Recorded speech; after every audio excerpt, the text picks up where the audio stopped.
Yes. Good morning, Aurora. Good morning, Aurora. Good morning, Aurora. The time is 8:02 a.m. and you are listening to and watching Good Morning, Aurora, the second largest city's first daily news podcast. Good morning to everybody. Hope that you guys are doing well out there. It is Thursday, the 3rd of June. 6/3/2021. So wake it on up, wake it up. Hope you got your coffee or your tea, or if you're one of those Americano people and you like your coffee with mostly, less coffee strength and more Americano-y, enjoy that too. Treadwell is open, so check out Treadwell. They've also got the location in Wheaton as well, 14 West Downer Place. They're right next door to Wickwood House. Shout out to Grace and Jenna, who are up in there today doing their thing. All right. So we are the second largest city's first daily news podcast, and we're glad that you guys are here. We got a lot of stuff to talk about today. We've got some restaurant news. We've got Illinois police not being able to lie to kids anymore, and we've got a whole lot of stuff to talk about. First things first, though, that I did want to bring up to you guys, which is something that I found mildly this was new, not mildly. I found it quite disturbing. Multiple state agencies cut ties with NIA in Aurora. Officials from multiple agencies announced that they are cutting ties with the residential school that serves children in state care with mental and developmental disabilities after an independent review documented reports of mistreatment of youth at the facility. Northern Illinois Academy, otherwise known as NIA, in Aurora, is an 87-bed private residential facility that serves children with co-occurring mental illnesses or autism, mood disorders, and developmental delays. It is owned and operated by Sequel Youth and Family Services and receives funding from the Department of Children and Family Services, the Department of Health Care and Family Services, and the Department of Human Services. The students at Northern Illinois Academy will be moved to other facilities. The report, which was dated in early May from the disability rights group Equip for Equality, found numerous problems with NIA's programming, training, and services. Those include inadequate and overextended staffing, insufficient incident reporting, including cases of children running away from the facility, lack of meaningful programming and treatment planning, undocumented and improper use of physical restraint and seclusions, and insufficient adherence to COVID-19 health and safety requirements. According to the acting DCFS director, Mr. Mark Smith, quote, the top priority of the Department of Children and Family Services is protecting vulnerable children by ensuring they receive the best available support and services. It is unacceptable when any facility is not meeting the strict standards established by DCFS And our team is taking steps to thoughtfully and carefully transition our youth in care to other facilities that can provide the nurturing, supportive environment our kids deserve. This was in The Voice. Shout outs to our friends of The Voice, Jason and Carter Crane. If you're just tuning in, it's 8:05 a.m. and it's Thursday. Good morning, Karina Suarez Darden, friend of the show. Good morning to Jerry Weiss, and good morning to Beverly Tally Melvin as well. I want to say good morning to Diesel. Good morning to Greg, and a call to shoulders. Axe. Learn about what a call to shoulders is. It is a great program for veterans and those suffering from PTSD, where they make and create woodworking items, seam liberators, pins, all kinds of things, and they sell those on their behalf, and all the proceeds go to the veterans. And it's located right here in downtown Aurora. So shouts out, and shouts out to Presidential Cleaning Services. If you need your home, your office clean, Presidential Cleaning Services is there to help you. All right. In downtown Aurora, there's a great place to shop, support, and find Good Morning Aurora merch. Cottonseed Creative Exchange, located at 8 North Broadway, is a veteran and woman-owned business in the heart of downtown shopping. There you can find Good Morning Aurora t-shirts, and each purchase supports local news, art, and culture. It's also a place, check this out, for all of you lovers of the bean. It's also a place to find locally sourced artwork, merchandise, coffee, and even candles. How cool is that? Head on down to Cottonseed Creative Exchange and tell them that you heard about it on Good Morning Aurora. Yay! I know, right? Isn't that cool? That is so awesome. All right, let's move on. So, our friend and author Cindy Irvin Huff, she's got some pop-up dates for book signings. She's a very talented author, founder of the Aurora Word Weavers. And July 17th, which is a Saturday, she will be at Waterman Tractor Fest, Lions Club Park in Waterman, Illinois, from 10 a.m. to 5 p.m.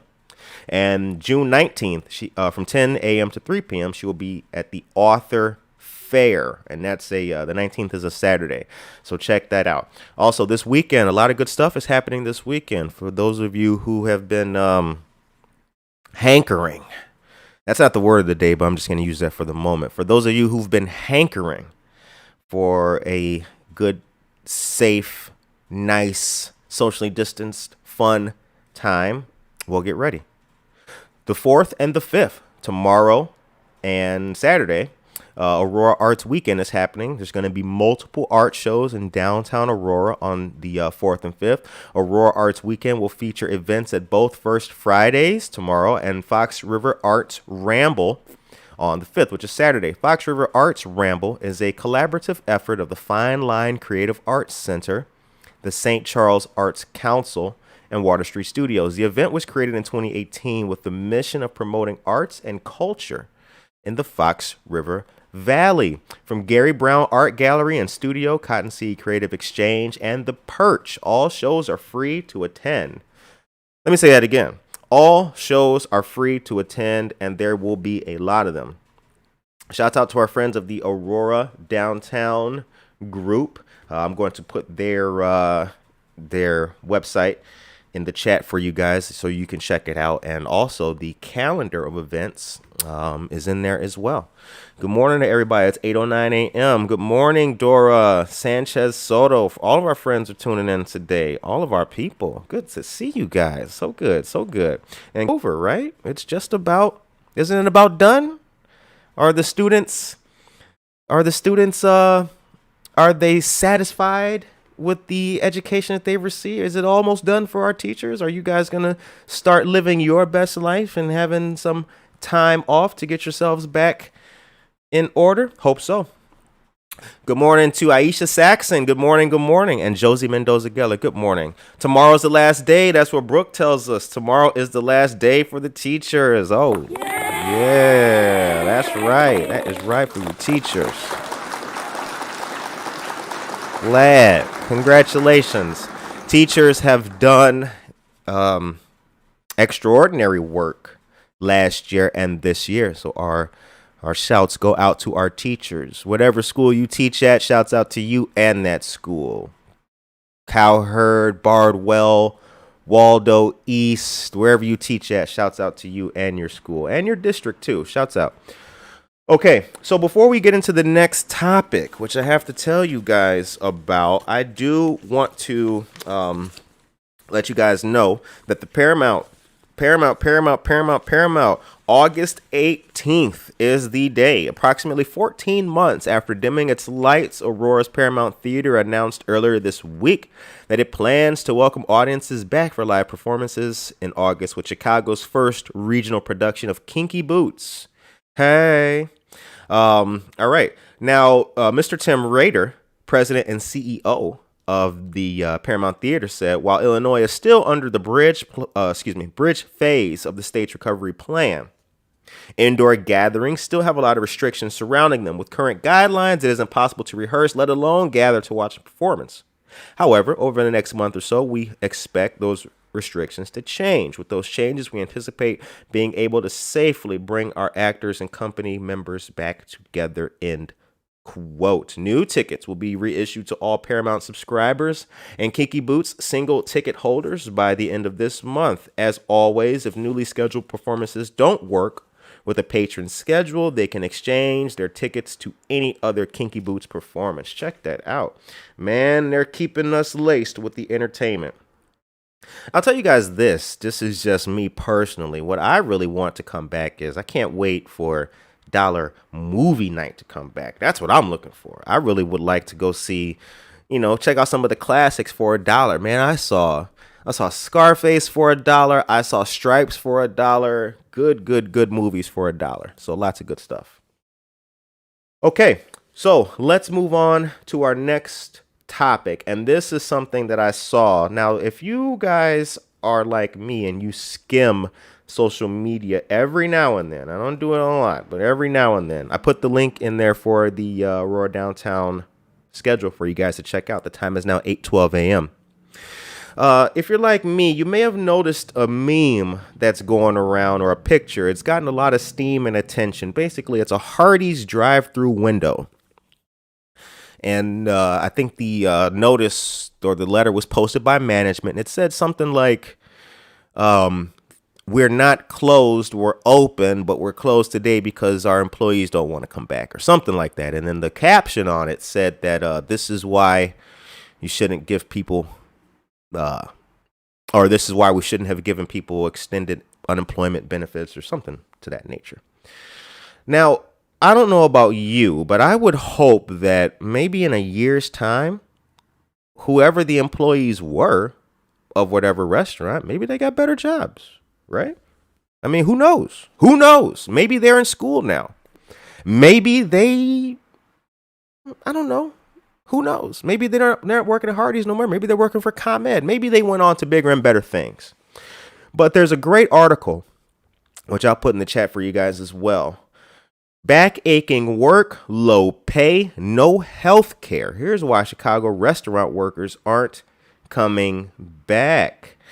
I'll read briefly from this great article, and it's in the Chicago Tribune by a wonderful and talented writer. Emilio Enriquez has climbed from busser to line cook during his 7 years working in restaurants, and he still dreams of becoming a chef, but he hasn't worked during the COVID-19 pandemic and won't look for a job until fall, once unemployment benefits no longer pay more than he would likely earn working, and he hopes more people are vaccinated. Cody Roberts worked as a restaurant server for 10 years until the pandemic. Unlike Enriquez, she has no plans to return. Quote, "It hit me pretty quickly. My body started bouncing back. My back stopped hurting.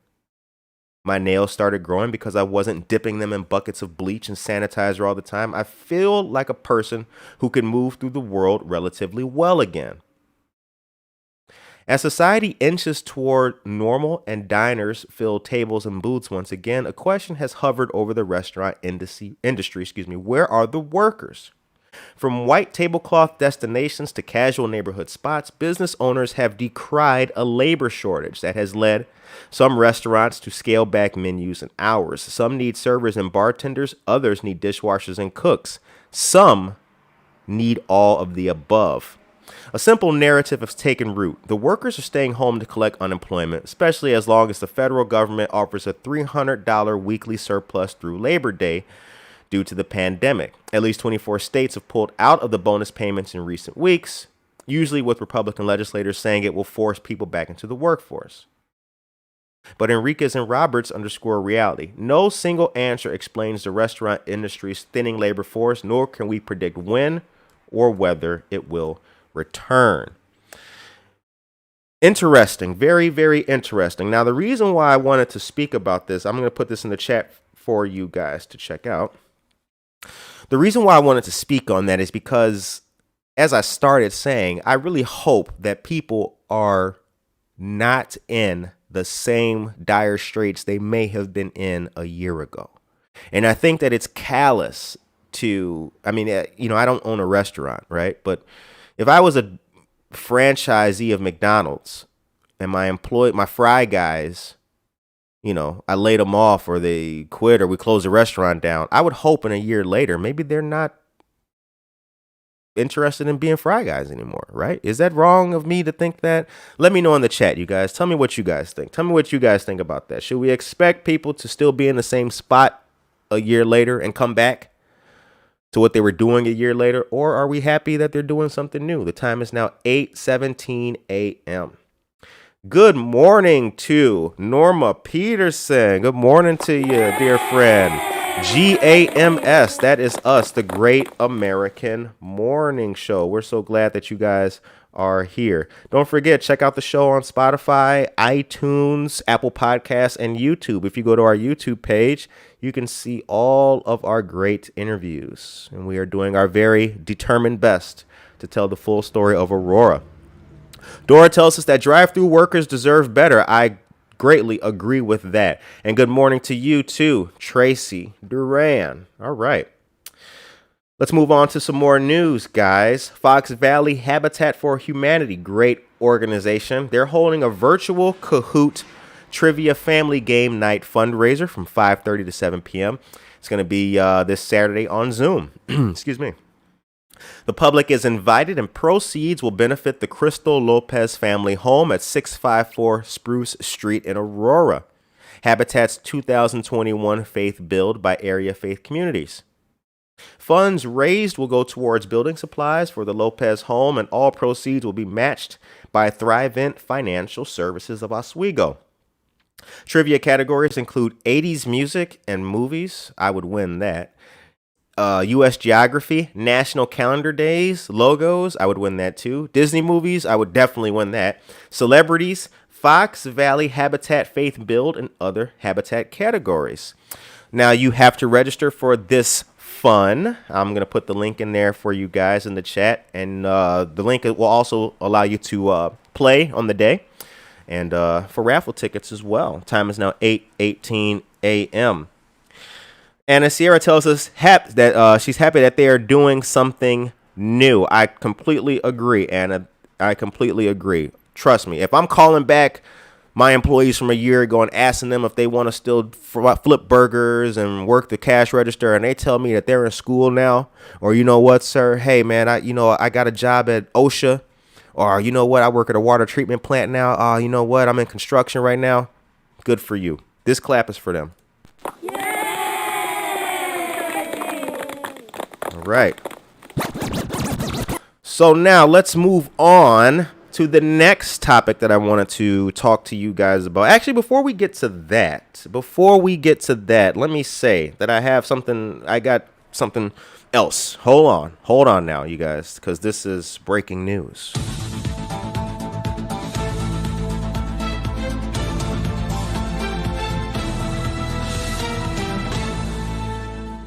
The household hazardous waste recycling drive-through will run from 8 a.m. to 3 p.m. this Saturday in downtown Aurora at 309 North River Street. Illinois residents can safely recycle household hazardous waste materials for free this weekend, and that's a good thing.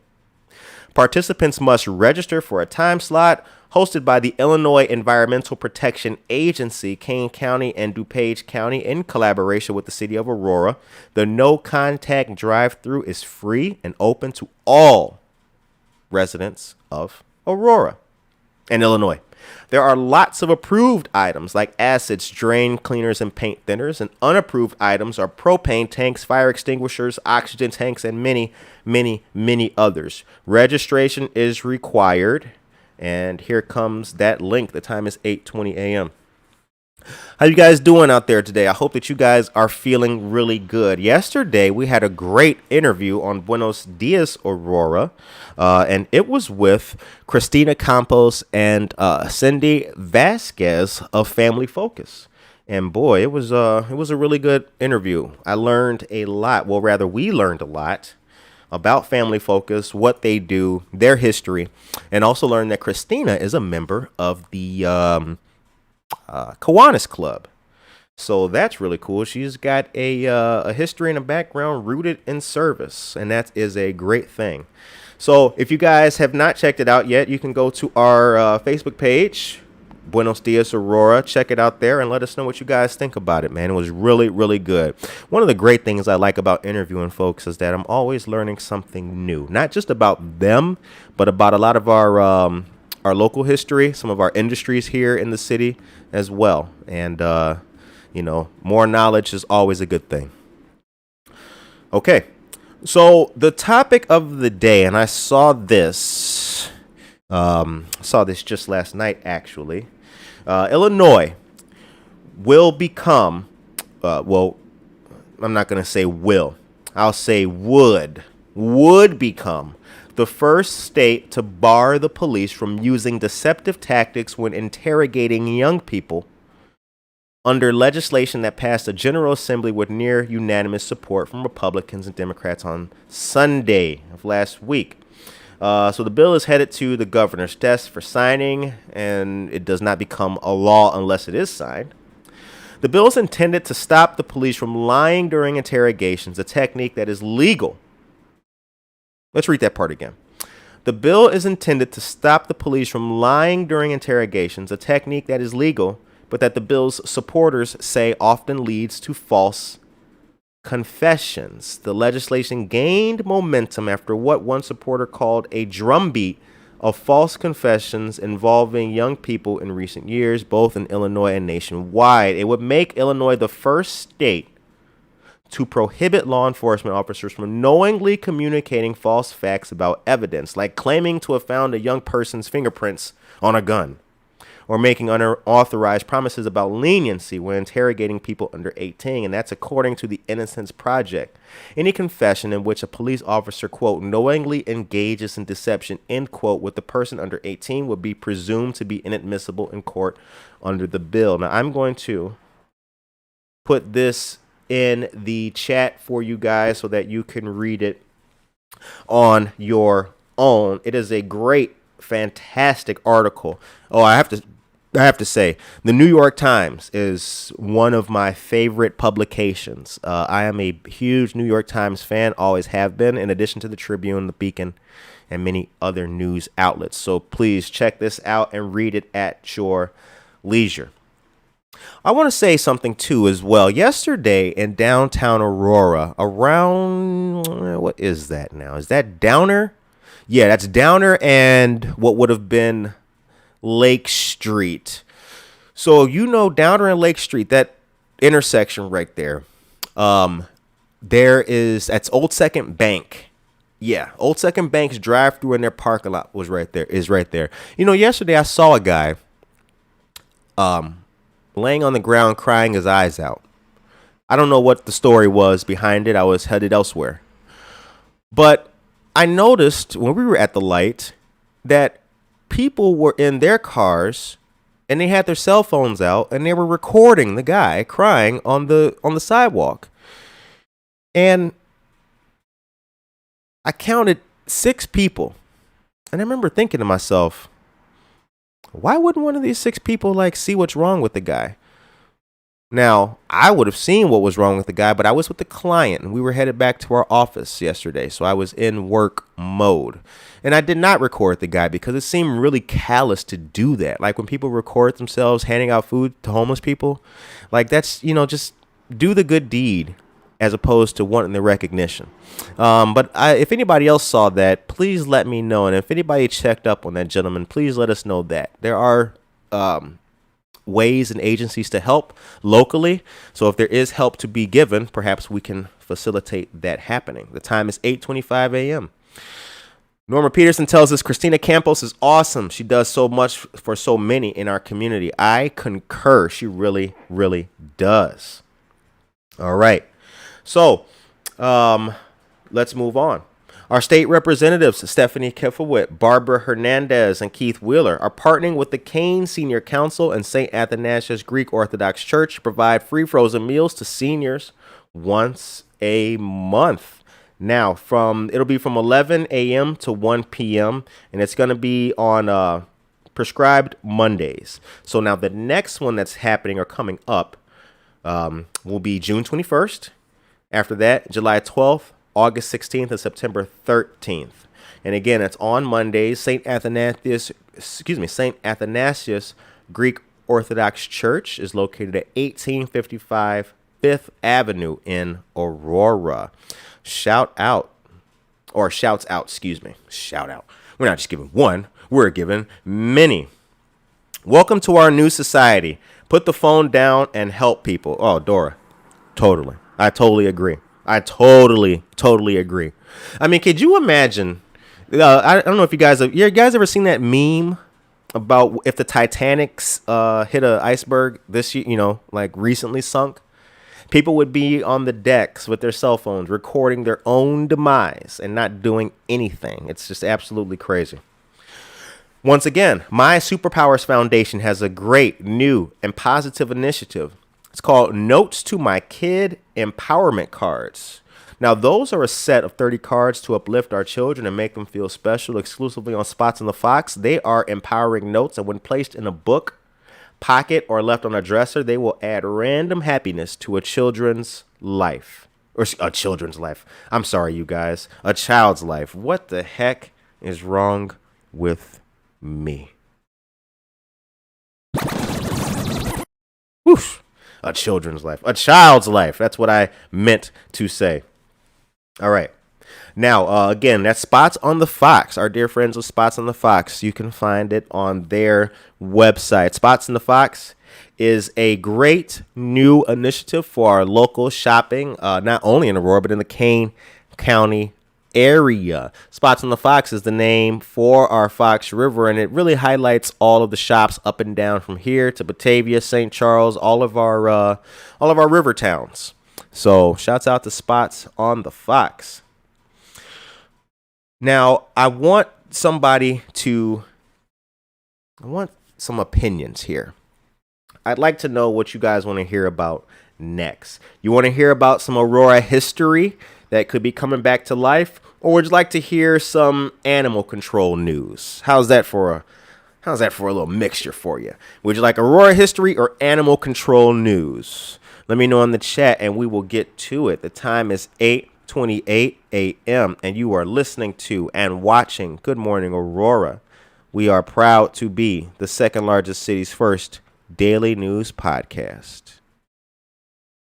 I will not make age an issue of this campaign. I am not going to exploit for political purposes my opponent's youth and inexperience.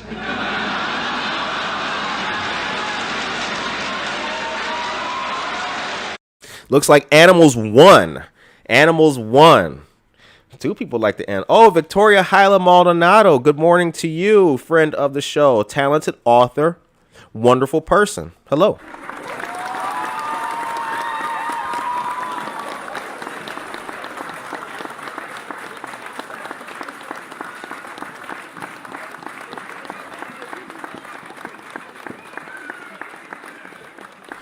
All right. Kane County Animal Control hosting their yearly microchip and rabies vaccine clinic and its drive-through this year.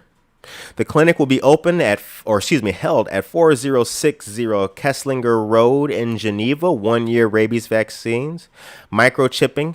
Kane County residents must purchase a registration tag and no appointment is necessary. Let me repeat, no appointment is necessary. Very, very good. All right. The next date is going to be Saturday, June 12th from 10 a.m. to 1 p.m. And the August, September, and October dates are still TBD at the moment. Now, we posted this flyer on our IG and on our Twitter, so please check that out. All right. Now, let's get into I gave you animals, so now we just have to do some Aurora history, y'all. We just got to do that. All right. The Hobbs Building in downtown Aurora, empty for more than 40 years, is having an overhaul, and it will be converted to first floor retail and residential apartments on on floors 2 through 4. I'm sorry, guys. You know what? Let's all take a sip of coffee. Here we go.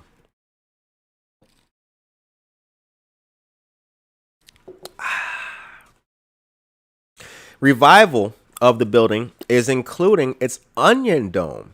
Very cool. Harish, Jay, and Kelsey Cozens of JH Real Estate and Renee Del Fabro of Bush Construction participated in a ceremony recently, and not only that, they have many, many good things to say about their current projects and the prospect of a new future in downtown Aurora, right there on Galena and River Street. Now, for those of you who know your host before Good Morning Aurora, you will know that I used to live 38 feet away from that building, just about. And I've seen it abandoned my entire time living in downtown Aurora. It's been abandoned, open, and all of that. And I've always passed by it, and I've always been looking at it, and I've always just been asking myself, when and what the heck is going on with this building? When will it ever come back and be something great, positive, and a good beacon of light here in downtown Aurora? And it looks like my thoughts have been answered. The time is 8:32 a.m. All right. Yes, I am flying solo today. Norma Peterson. BT Pizzle has the day off. For those of you just tuning in, you are listening to and watching Good Morning Aurora, the second largest city's first daily news podcast, GAMS, the Great American Morning Show. So a good friend of mine, we were out hanging out at Tavern. Have you guys been to Tavern yet? I think it's 24 North Broadway. You guys been there yet? Like Broadway and New York Street, right next to the general store with the boots. El Patron, I think is the name of the store. Man, if you guys have not been to Tavern yet, you got to go. You got to go check out Tavern. I was in Tavern having a cocktail with a friend, and she asked, what does that even mean? What does GAMS mean? And I told her it stands for the Great American Morning Show. And she said, the Great American Morning Show, what are even the characteristics of the Great American Morning Show? And I informed her that the Great American Morning, or to be a Great American Morning Show, you have to have two basic things. A, you have to have a great community of listeners, and we totally do.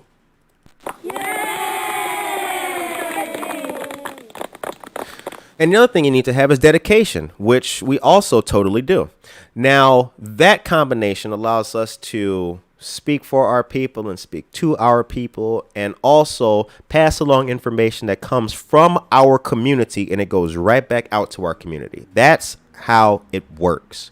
We routinely and consistently try to put forward information garnered from our friends and community partners here in the city, and we send it right back out to all of you, our listeners, so that you can benefit from it. When we tell, or well, I can say told now because it's kind of over, the Kane vaccination sites, I would volunteer at those. So the things that we tell you about, we also take part in too, to try to help grow and help and support our local community here. That's what makes us the GAMS. All right. Once again, teachers, the last day is tomorrow for all of you. That is a good thing. Congratulations on all of your hard work. We appreciate you very much. And Brooke told us that Johnson was her school, I believe. So that's a good thing. Congratulations. All right.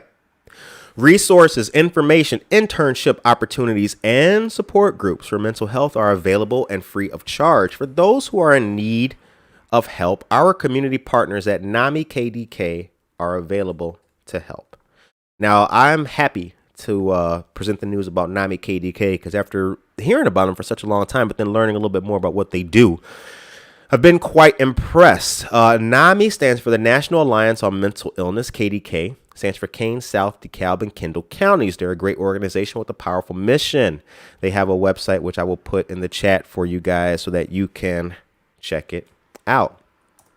How many of you guys here are ready for this weekend? And do you still have tickets to River Edge Park and what's going on? Snoop Dogg has unfortunately canceled, and that's unfortunate. But there's a lot of other shows that are going to be taking place, so get ready for that. We got a great interview coming up today for you guys too. This is going to be a good one. I mean, we are working it out. So I think that you guys will really like what gets posted, and you will see that tomorrow. Victoria tells us that her daughter just got mad and had to flip away from the show to answer a text. Oh, I know. See? Don't answer your phone when you're listening to Good Morning Aurora. Don't answer your phone. Who knows what you might miss. Good morning to our dear friend DJ Venom, a.k.a. Josue Pais. He is our brother.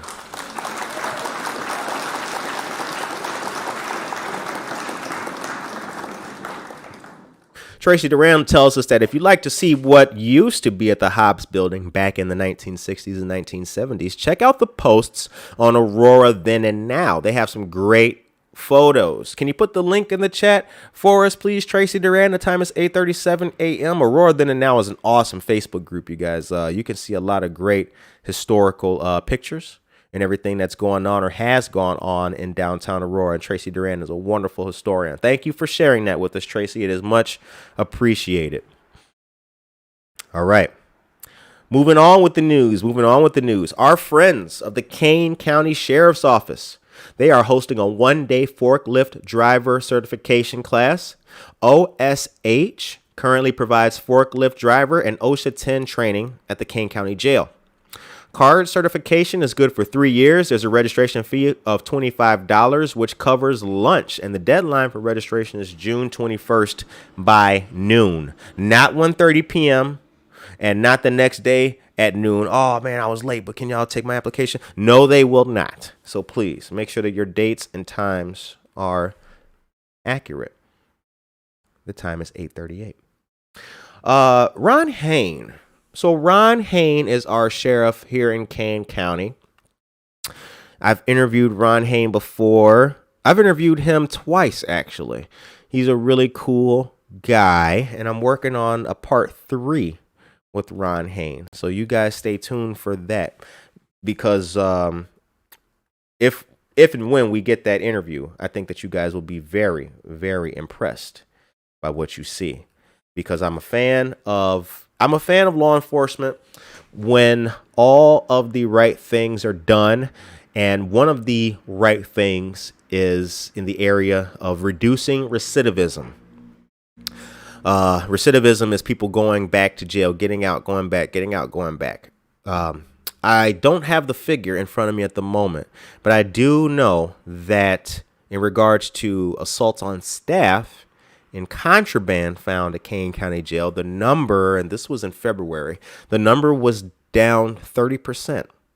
That is a huge, huge increase, and it's to be celebrated. So shouts out to our friends of the Kane County Sheriff's Office. All right. So I put the link in there for the forklift driver certification class. If you know somebody who's looking for work, or if it's you, please check it out and take advantage of that. If you're listening to Good Morning Aurora, odds are your new customers are too. Promoting your business on Good Morning Aurora is cheaper than print advertising, easier than Facebook, and our hyper-local engaged listeners love to support the Aurora area businesses they hear about on this show. Get started at goodmorningaurora.com/advertise and send an email to goodmorningaurora@gmail.com to learn more. The time is 8:40 a.m. And speaking of which, you know what I'm going to do for you guys? Because I love you so much. Here's what I'm going to do. I'm going to tell you right now about a fantastic local business that has something great coming up, always does great things, and they have been dear friends and supporters of Good Morning Aurora.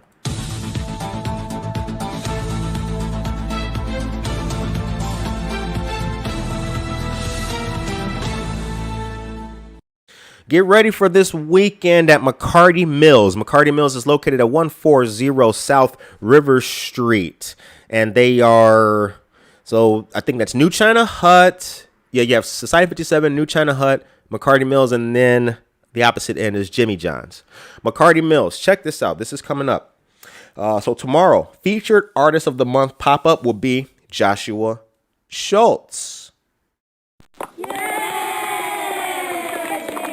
He's a friend of the show, and we've interviewed him as well. That'll be at 5 p.m. Cologido's Wood-Fired Pizzas will be there. DJ Prime, DMX, MF Doom Tribute is going to be happening from 5 to 9 p.m. tomorrow. And Udy Cook's Bake Sale is going to be happening at 3 p.m. And then Saturday the 5th, Rockin' Taco and Killer Taste Buds, they will be cooking and serving up some good stuff starting at 2 p.m. And then on Sunday, we have Corinne's Kitchen Barbecue, and that's going to be at 1 p.m. Corinne's Kitchen. Well, actually, you know what? Let me start. All of these people are friends of the show. Every single person I just named is a friend of the show. And we are, actually, I never met DJ Prime, but he's doing a DMX and MF Doom tribute, so he's cool too. All of these people are doing wonderful things here in our community, and in many instances they give back, they give forward, they donate, they do a lot of things to help others, and not just in their respective industries. So you will find some of these people who cook on the weekend. They also volunteer on during the week. So shouts out to all these people for the positive stuff that they do.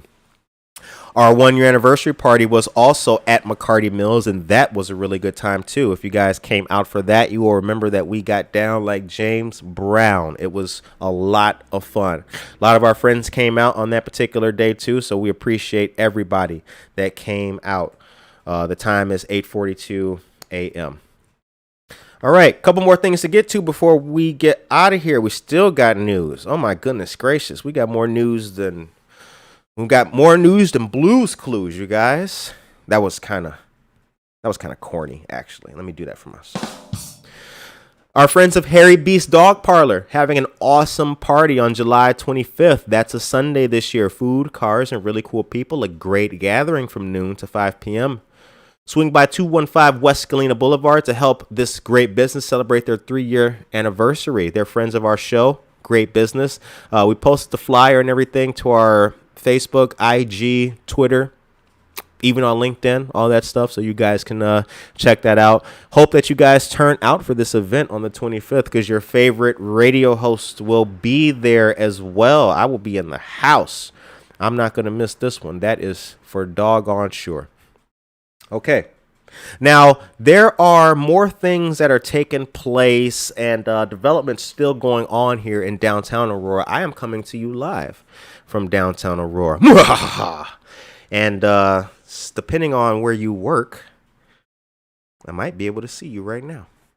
But there's a lot of good stuff going on downtown. The intersection of Broadway and Broadway and Galena, where Ivy Food Mart is, they painted that all black at the bottom. Yee is, I think they've got their new location pretty much squared away and figured out. So that's really good. And then if you look on top of that building, so on that corner of the street, look up top, they've put new windows in that building, which I think has been abandoned for such a long time. On the opposite side of the street, where the terminal building is, work has been done and is being done in there. And that's the team from Valley Construction. Valley Electrical Contractors that's doing that. We interviewed Mr. Tom Cook. He was a really good guy to interview, and he told us his life story. He started off as an apprentice, and he became journeyman and the owner of his own company, and that is absolutely fantastic. So shouts out to him. Glad to see all this development taking place here in downtown Aurora. Now, what we would also like is that this development equals fairness and equity in all aspects going forward. The time is 8:45. All right. Another news item real quick for you guys. Breaking news.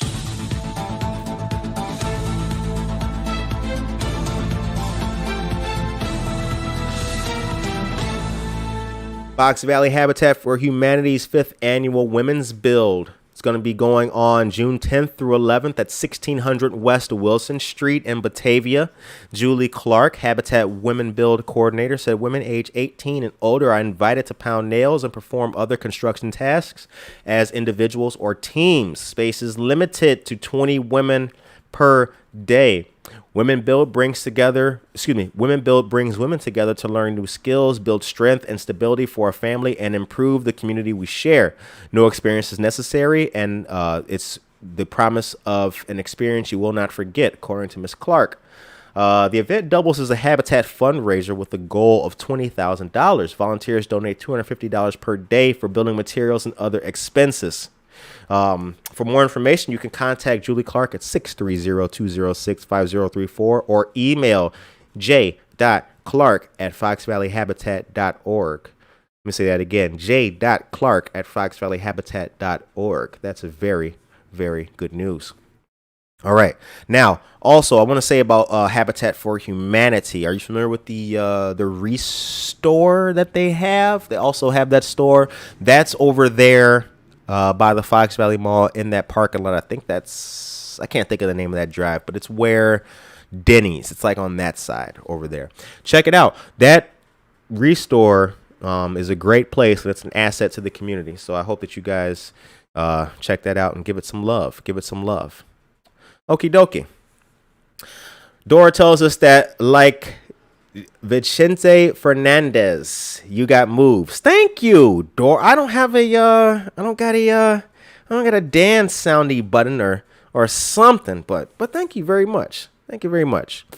Now, all of you guys who are listening to us, get ready, because this summer, in a safe, this is just my personal prediction, I believe this, safely, responsibly, socially distanced, and with care, this summer could be very fun indeed. I go out a lot, not too much, but I go out every now and then. I get around, I go to places and do things, and I see things, and I see businesses moving in a good, responsible fashion. I see tables and chairs set up to accommodate, but also socially distance. I was at Ballydoyle. They're doing good things, still with the temperature checks when you walk in. I appreciate that. Zero tolerance on the no mask coming in policy. I like that. People getting vaccines and more availability of vaccines going on. I like that as well. So let's make sure, again, safety first. Safety first. Let's not be so anxious to get back out there and start partying our butts off that we become lackadaisical on our safety. Safety first. Let's do things right. And then let's have responsible fun. Make sure our neighbors are taken care of. The time is 8:49 a.m. Okie dokie. All right. So last thing I want to leave you guys with, and then I promise you, we will not bug you again until tomorrow for Jeanette's splaining. The last thing I want to leave you guys with is that it's something that I saw as well. It's a slight article that a guy that I know wrote, and it's really good. I'm not going to read it all, but I do want to highlight something that, I'll just read it, see what you guys think. All right. On the economic front, our nation has outsourced critical functions such as chip manufacturing and rare earth and metal mining to Asia. We must, after decades of dithering, develop an industrial policy that determines what private-public partnerships are vital keystones to our defense and future. Indeed, much of the United States has grown fat and sloppy, less resilient, more dependent on government. Among too many, aspiration has turned to resignation, a loss of the ambition to add value to society. These daunting challenges and others our nation faces more than justify a laser focus on improving outcomes, but how to do so. Human behavior is based on fairly straightforward principles. We respond to incentives and seek to avoid sanctions. We move toward opportunity, however we define it, and away from threats. This person thinks that social policy since World War II has focused on the wrong person, that is, on the child rather than on the parent. If the home is a positive setting filled with love, aspiration, support, guidance, and dare I say discipline, then the child is more likely to prosper. Yet most social policy focuses on replacing services parents used to provide or bolster, e.g. child care, early childhood education, free meals, and even delivered now free college, and even settling family disputes. Now that part I slightly disagree with, because I think that things are being helped in many instances by the services that go on and are provided in our communities rather than take away. So that is to say, it's not neglecting your duties if you have to lean on a family focus or you have to lean on a Habitat for Humanity. And that doesn't mean that you're a bad parent. You're not a bad parent because your kids go to a school where they get free lunch. I mean, if your kids eat lunch or have the ability to eat lunch at home and the school gives them free lunch, I think that's a double win. Let me know what you guys think. All right, the time is 8:51 a.m. and this has been a very fun episode. So check out the show on Spotify, YouTube, iTunes. Don't forget that. Also, check us out on our social media, which is in the view that you can see right there on the bottom right-hand side. Follow us on Instagram, Twitter, Facebook, and Patreon. Become a patron. Patreon is where we are doing so much. So much. And we've got some new tiers that we are constantly concocting. For our $10 patrons, you are now receiving first crack and first dibs for our interviews. So when we shoot an interview, before it goes to YouTube, you get the link first. So there will be only 2 people watching it, you and me. I know, right? Isn't that a good one? I was thinking the same thing. I was like, you know what they're going to like? They're going to like this one. They're going to love the tier. Also, as our friend Tracy Duran mentioned to us and let us know, please check out the Facebook group Aurora Then and Now. Once again, Aurora Then and Now. It's a great historical group. You can see a whole lot of Aurora history located there in the pictures, and people are always constantly sharing things. They share things from their high school IDs from 1959 to what the terminal building looked like in 1958. So it's really cool. Tomorrow is Jeanette Splaining on the second largest city's first daily news podcast, and it is going to be another good one. As you know, on Jeanette's Planning, that's where our friend and comrade Jeanette explains government bureaucratic stuff in an easily digestible fashion. So if you ever thought, wow, I can't believe the city council wants to change the percentage from 0.3 to 0.4. Well, you can learn why they're doing that by watching Jeanette's Planning. All right. So the time is 8:54 a.m. and we have an interview to prepare for. So we are going to wrap this up a few minutes early for you guys. I hope that you guys have a fantastic, blessed, positive, and really wonderful day. I want to say again before I go, thank you very much to our teachers. I hope that this last day or tomorrow is a prosperous day for you. Please be blessed. Thank you very much for the hard work that you put in for all of our kids from last year to coming up to tomorrow. It is greatly appreciated. And if you are a teacher, spread the word about Good Morning Aurora to your teacher friends and colleagues. All of our educators here in the city of Aurora have a welcome voice and a welcome place here on Good Morning Aurora. We are happy to salute you, what you do, and all that you stand for. All right. And as I always do, take care of yourself and each other.